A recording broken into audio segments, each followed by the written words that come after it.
어느 날 아침 눈을 떠보니 여러분의 통장에 찍힌 월급의 가치가 반으로 줄어 있다면 어떨까요?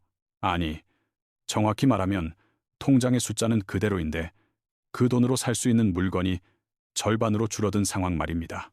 어제까지 0원이던 라면이 500원이 되고 0원이던 김밥 한 줄이 500원이 되었습니다.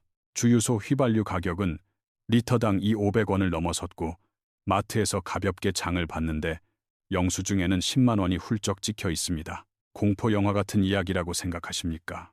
아니면 그저 최악의 시나리오라고 믿고 싶으십니까? 죄송하지만 이것은 공포 영화가 아닙니다. 지금 이 순간에도 아주 조용히, 하지만 확실하게 우리 곁으로 다가오고 있는 현실입니다. 오늘 원달러 환율은 이미 심리적 저지선을 위협하고 있습니다. 전문가들은 입을 모아 경고합니다. 500원 돌파는 이제 시간 문제다. 환율 500원. 단순히 숫자가 바뀌는 것이 아닙니다.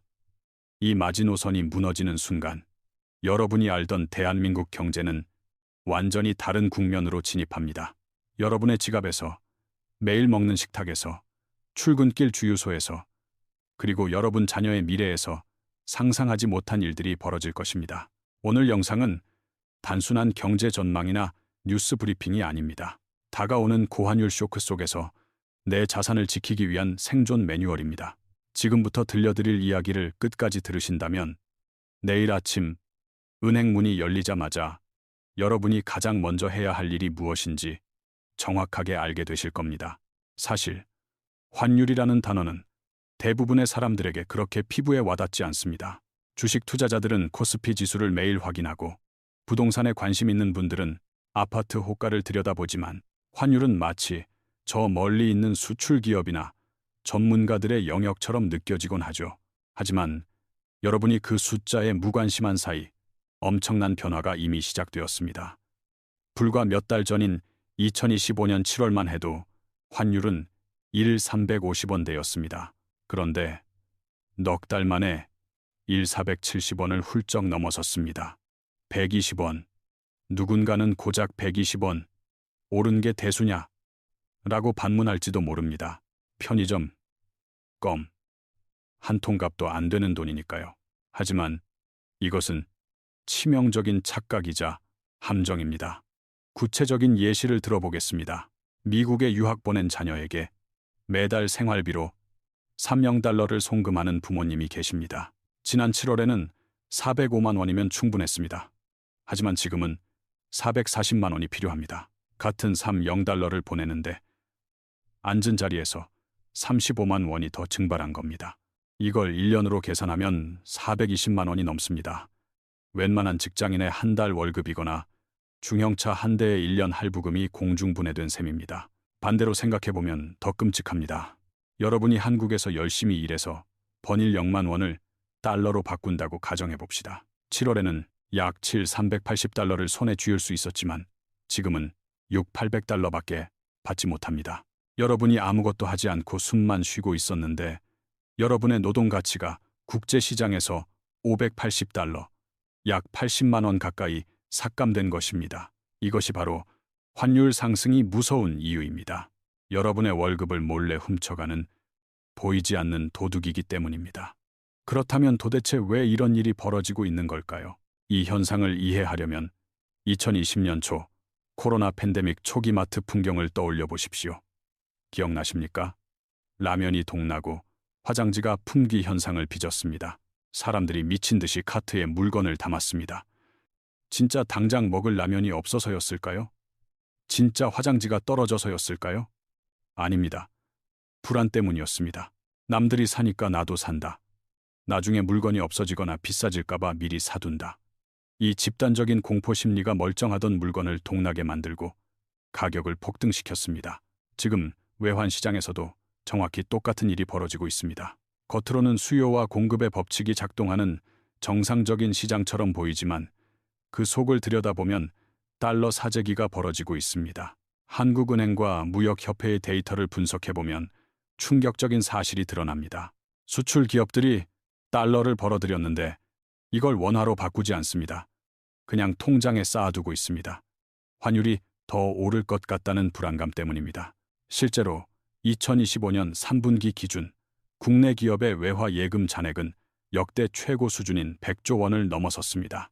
수출은 고작 2% 늘었는데 달러를 쥐고 있는 비율은 8% 넘게 급증했습니다. 개인들도 마찬가지입니다. 달러 보험, 달러 예금에 돈이 몰리고 있습니다. 심지어 미국 주식에 투자하는 서학개미들은 환율이 오를수록 원화 환산 수익률이 좋아지기 때문에 환율 상승을 오히려 반기며 달러 수요를 부채질합니다. 환율이 오르니 달러를 더 사고 더 사니까 환율은 더 오르고 더 오르니 공포감에 더 많은 달러를 사들이는 끝이 없는 공포, 매수, 파닉바임의 악순환. 이것이 지금 1,500원 돌파를 눈앞에 둔 대한민국 외환시장의 민낯입니다.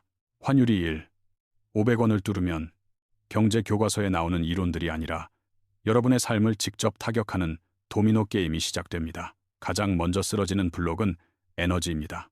대한민국은 기름 한 방울 나지 않는 나라입니다. 우리가 쓰는 모든 석유, 가스는 달러를 주고 사와야 합니다. 국내 정유사들은 매일 270만 배럴의 원유를 수입합니다. 환율이 10% 오르면 정유사들의 앉은 자리 손실은 수천억 원에 달합니다. 기업이 이 손실을 감당할까요? 천만의 말씀입니다. 그대로 주유소 가격표에 반영됩니다. 휘발유 가격이 오르면 물류비가 오릅니다. 택배비가 오르고 배달비가 오르고 트럭으로 실어 나르는 모든 물건의 가격이 오릅니다.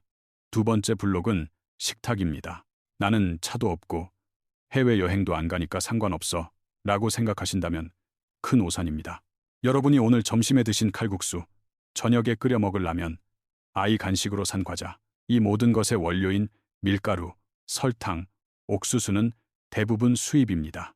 CJ제일제당 같은 거대 식품 기업도 환율이 10원만 올라도 영업이익이 수십억 원씩 깎여 나갑니다. 기업은 이익을 보전하기 위해 제품 가격을 올릴 수밖에 없습니다. 최근 런치플레이션으로 1만 원짜리 칼국수가 화제가 되었죠. 환율이 500원이 되면 1만 5천 원짜리 칼국수를 보게 될지도 모릅니다. 이것이 바로 전문가들이 가장 우려하는 수입발 인플레이션입니다. 한국개발연구원 KDI 분석에 따르면 환율이 100원 오를 때마다 물가는 0.3% 가까이 뜁니다. 수치로 보면 작아 보이지만 이건 평균의 함정입니다. 석유류, 식료품 같은 필수 소비재의 체감 물가 상승률은 5%, 10%를 훌쩍 넘길 겁니다. 이쯤 되면 많은 분들이 불안해하며 묻습니다. 그럼 1997년처럼 나라가 망하는 건가요? 제2의 IMF가 오는 건가요? 결론부터 말씀드리면 국가 부도 사태는 오지 않을 가능성이 큽니다. 1997년 환율은 800원대에서 1년 만에 1,900원까지 치솟았습니다. 그때는 달러 곳간이 텅 비어 있었지만 지금 대한민국은 세계적인 외환 보유국이고 해외에 갚을 돈보다 받을 돈이 더 많은 순대 외채권국입니다. 하지만 그렇다고 안심해도 된다는 뜻일까요? 여기서 아주 중요한 통찰을 하나 말씀드리겠습니다. 과거의 위기가 급성 심장마비였다면 지금 다가오는 위기는 만성 당뇨병이나 고혈압과 같습니다. IMF 때는 기업이 줄도산하고 은행이 문을 닫는 눈에 보이는 파괴가 있었습니다. 하지만 이번 위기는 다릅니다. 나라는 망하지 않는데 국민들의 삶은 서서히 아주 천천히 가난해집니다. 마치 뜨거운 물에 넣으면 바로 튀어나오지만 미지근한 물에서 서서히 온도를 높이면 삶아지는 줄도 모르고 죽어가는 냄비 속 개구리처럼 말입니다. 환율 500원 시대의 진짜 공포는 여기에 있습니다. 물가는 미친 듯이 오르는데 경기는 침체되어 월급은 오르지 않는 상황. 바로 스태그플레이션의 대패 빠지는 것입니다. 정부도 딜레마에 빠졌습니다. 환율을 잡으려면 금리를 올려야 하는데 가계 부채가 뇌관이라 금리를 못 올립니다. 그렇다고 금리를 내리자니 환율이 더 폭등할까 무섭습니다. 결국 국민연금을 헐어서 환율 방어에 나선다는 뉴스 보셨을 겁니다.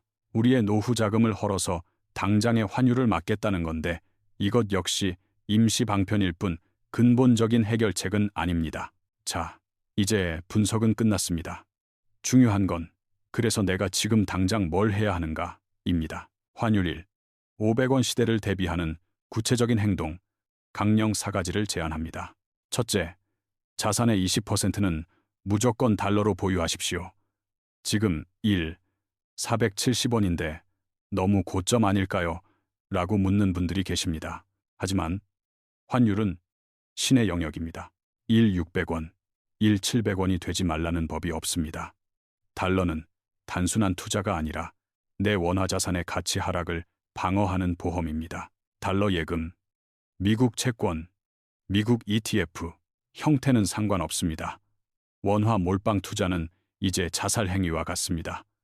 둘째, 수출주에 주목하십시오. 환율 상승이 모두에게 악재는 아닙니다. 위기 속에도 기회는 있습니다. 반도체, 자동차, 조선 등 수출 비중이 높은 기업들은 환율이 오르면 가격 경쟁력이 생기고 이익이 늘어납니다. 주식 투자를 하신다면 내수주보다는 수출주 비중을 늘리는 리밸런싱이 필요합니다. 셋째, 고정비를 살벌하게 줄이고 현금을 확보하십시오. 최소 6개월치 생활비는 현금으로 쥐고 있어야 합니다. 앞서 말씀드린 대로 기업들의 수익성이 악화되면 고용시장이 얼어붙을 수 있습니다. 월급이 밀리거나 최악의 경우 소득이 끊길 수도 있습니다. 이때 나를 지켜주는 건 부동산도 주식도 아닌 당장 쓸 수 있는 현금입니다. 변동금리 대출이 있다면 고정금리로 갈아타거나 원금을 상환해 이자 부담을 줄이는 것도 시급합니다. 넷째, 소득 파이프라인을 다각화하십시오. 환율이 오르고 물가가 뛰는데 월급만 그대로라면 실질 소득은 마이너스입니다. 회사가 어려워져도 산업이 무너져도 나를 지킬 수 있는 기술 하나는 있어야 합니다. 그게 유튜브가 됐든 스마트 스토어가 됐든 영어 과외가 됐든 원화 채굴 능력을 하나라도 더 늘려놔야 이 인플레이션 파도를 넘을 수 있습니다. 여러분, 환율 1. 500원 시대, 거대한 폭풍이 오고 있다는 일기예보는 이미 나왔습니다. 폭풍 자체를 우리가 막을 수는 없습니다. 하지만 창문을 닫고 지붕을 고치고 식량을 비축할 수는 있습니다. IMF 때를 기억하십니까? 금융위기를 기억하십니까? 위기 때마다 누군가는 무너졌지만 누군가는 살아남아 더 큰 부를 거머쥐었습니다. 그 차이는 딱 하나였습니다. 설마 하며 방심했느냐, 아니면 혹시 하며 준비했느냐. 당신의 가난은 소리 없이 다가옵니다. 하지만 준비된 자에게 위기는 또 다른 기회의 얼굴을 하고 찾아올 것입니다. 지금 당장 여러분의 포트폴리오를 점검하십시오. 그리고 오늘 영상이 도움이 되셨다면 소중한 사람들에게 공유해 함께 대비하시길 바랍니다. 여러분의 성공 투자를 기원합니다. 감사합니다.